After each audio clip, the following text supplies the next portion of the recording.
I am a killer cyborg.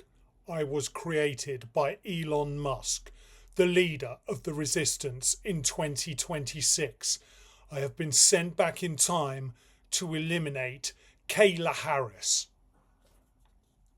Or Kimberly. Might be Kimberly. Kayleigh?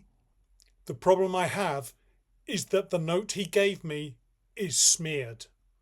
I'm sure that's a K, but then there's this smudge and then Harris. Now you see, that definitely says Harris. Elon gets these very sweaty palms. And so that must be what smeared the ink on these mission instructions he scribbled down for me just before he sent me back in time. Now you'd have thought that he'd implanted the name of the person I'm supposed to kill in my memory. But he used up the spare space in my RAM with memes. I mean, they're very funny. At least I think that's the case. He may just have programmed me to believe that his memes are funny.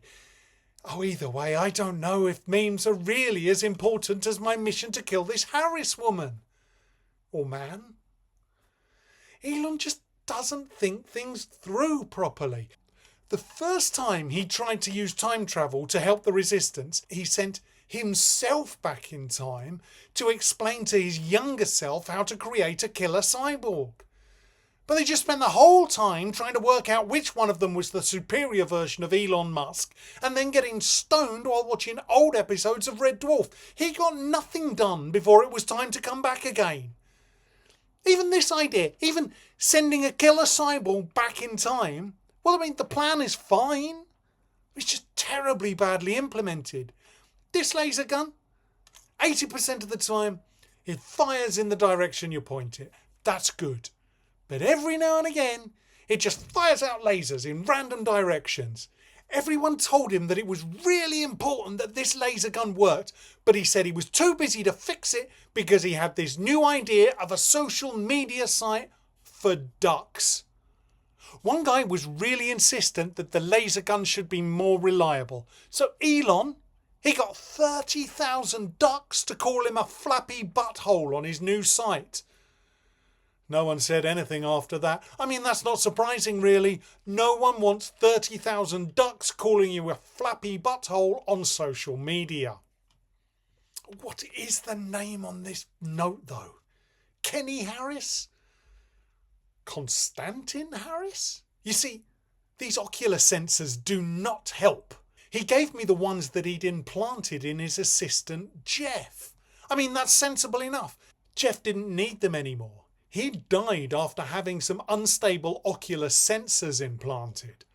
But the problem is that these ocular implants are just really unstable. You see, sometimes that looks like a Carl? Or is it a Kurt? Kyrie? Kyrie Harris? No, that's that song. Oh dear. Now it just looks like a giraffe. These implants really are too unstable. When they work, they're fine. But it's like the laser gun. They're just unfinished, a bit shoddy. He probably knows what he's doing. I mean, I'm just a killer cyborg from the future. How can a killer cyborg from the future hope to understand Elon Musk's intent for ocular implants that make words look like a giraffe or a laser gun that fires off in random directions 20% of the time? There could be some sort of intellectual endgame here that I could never hope to understand. Or they could just be a bit half-assed and shit because he's fundamentally not very good at being a tech genius. I don't think that's for me to say. Except, what if that's not a K after all? That could be a C. That could definitely be a C. C something Harris. Calvin Harris. It must be. Yes, that must be the thing that will give the resistance the edge in the war for the future. The assassination of Calvin Harris and the end to his dominance in the world of pop dance and electro funk. That's got to be it. Right. I'm going to go and kill Calvin Harris. You know, it's lucky that Elon gave me his defining characteristic of having an impetuous certainty and a half-formed idea. Otherwise, this whole thing could be really screwed up by now.